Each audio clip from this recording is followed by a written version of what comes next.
17 degree Celsius একটি কঠিন বস্তু সহ কোনো গ্যাসের নির্দিষ্ট ভরের আয়তন 100 মিলিলিটার হয়। ওই গ্যাসের তাপমাত্রা 54 ডিগ্রি সেলসিয়াস ও চাপ দ্বিগুণ করা হলে কঠিন বস্তু সহ গ্যাসের আয়তন 59.3 মিলিলিটার হয়। কঠিন বস্তুর আয়তন কত? তো 17 ডিগ্রি সেলসিয়াস একটি কঠিন বস্তু সহ কোনো গ্যাসের নির্দিষ্ট ভরের আয়তন 100 মিলিলিটার। তাই ধরলাম এখানে 17 ডিগ্রি সেলসিয়াস তাপমাত্রায় একটি কঠিন বস্তু সহ গ্যাসের আয়তন 100 মিলিলিটার। আয়তনটা হচ্ছে কঠিন বস্তু সহ 100 মিলিলিটার। ওই গ্যাসের তাপমাত্রা 54 ডিগ্রি সেলসিয়াস ও চাপ দ্বিগুণ করা হলে, এখানে যেই গ্যাসটা ছিল সেই গ্যাসটার তাপমাত্রা যদি 54 ডিগ্রি সেলসিয়াস করা হয় এবং কি চাপ দ্বিগুণ করা হয়, তা যেহেতু চাপটা উল্লেখ নাই আমি ধরে নিলাম এই গ্যাসটা পি চাপে আছে, তাহলে চাপ যদি দ্বিগুণ হয় তাহলে হবে 2p। তাহলে করা হলে কঠিন বস্তু সহ গ্যাসের আয়তন 59.3 মিলিলিটার হয়। তো কঠিন বস্তু সহ গ্যাসের আয়তন হবে 59.3 মিলিলিটার। কঠিন বস্তুর আয়তন কত? তো আমরা কিন্তু জানি না এই কঠিন বস্তুর আয়তন কত। তো ধরে নিলাম এই কঠিন বস্তুর আয়তন x মিলিলিটার। তো তাপমাত্রা কিংবা চাপ বাড়লেও কঠিন বস্তুর কিন্তু আয়তন বাড়ে না, ঠিক আছে? তাহলে এখানে যদি x মিলিলিটার হয় এই কঠিন বস্তুর আয়তন, এখানে তাপমাত্রা এবং চাপ দ্বিগুণ করার পরেও আয়তনটা x মিলিলিটারেই থাকবে, ঠিক আছে? তো এখানে দুইটা অবস্থা, একটা 17 ডিগ্রি সেলসিয়াস এবং একটা 54 ডিগ্রি সেলসিয়াসে। এজন্য আমরা লিখব এখানে T1 equal 17 degree Celsius. 17 degree সেলসিয়াসকে কেলভিন করলে 273 যোগ করব,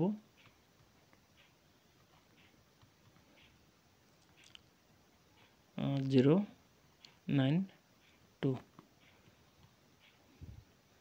T1 এখানে চাপ যেহেতু পি আছে আমরা ধরে নিলাম।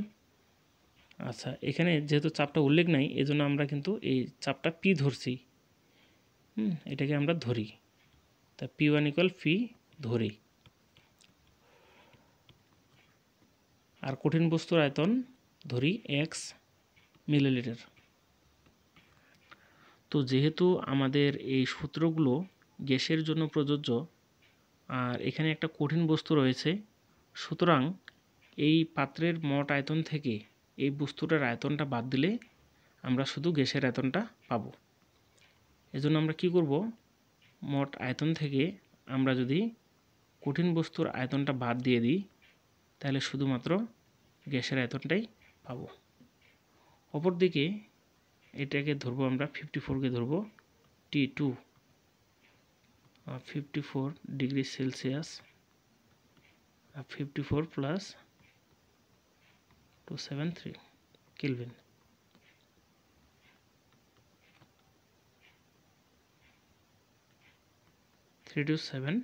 কেলভিন। এখানে চাপ দ্বিগুণ মানে P2 ইকুয়াল 2p আর V2 ইকুয়াল মোট আয়তন হচ্ছে 59.3 মিলিলিটার। এটা এই আয়তনটা কঠিন বস্তু সহ। তো আমরা যদি মোট আয়তন থেকে 59.3 মিলিলিটার থেকে কঠিন বস্তুর আয়তনটা বাদ দিয়ে দিই, আমরা শুধুমাত্র গ্যাসের আয়তনটা পাবো, ঠিক আছে?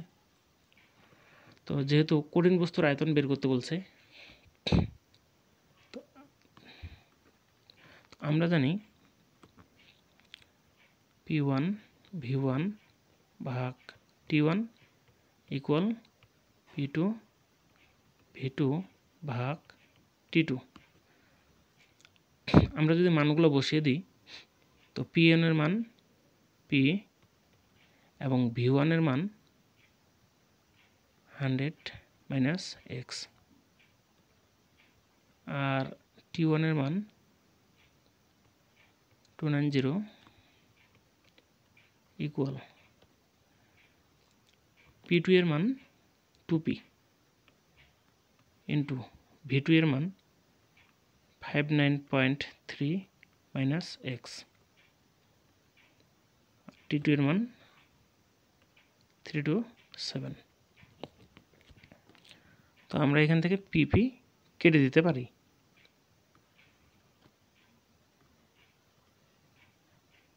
হান্ড্রেড মাইনাস এক্স ভাগ এই মানটাকে এখানে দিয়ে এই মানটাকে এখানে নিয়ে আসবো,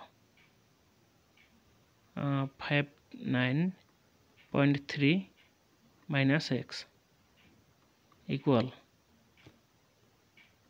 290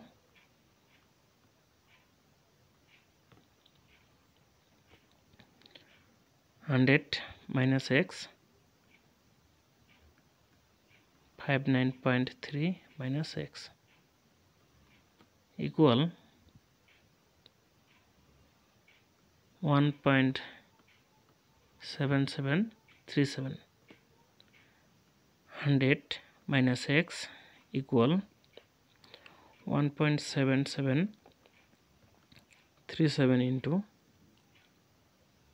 59.3 minus x. তো এটা আমরা গুণ করে দিই,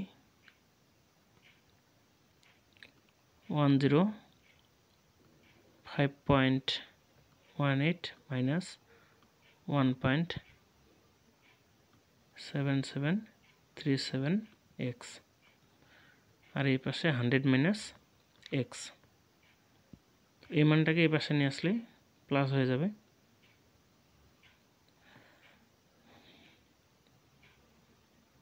1.7737x minus x equal 105.18 minus 100,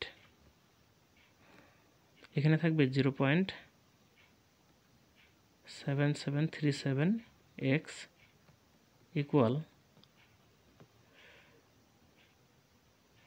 5.18, x equal 5.18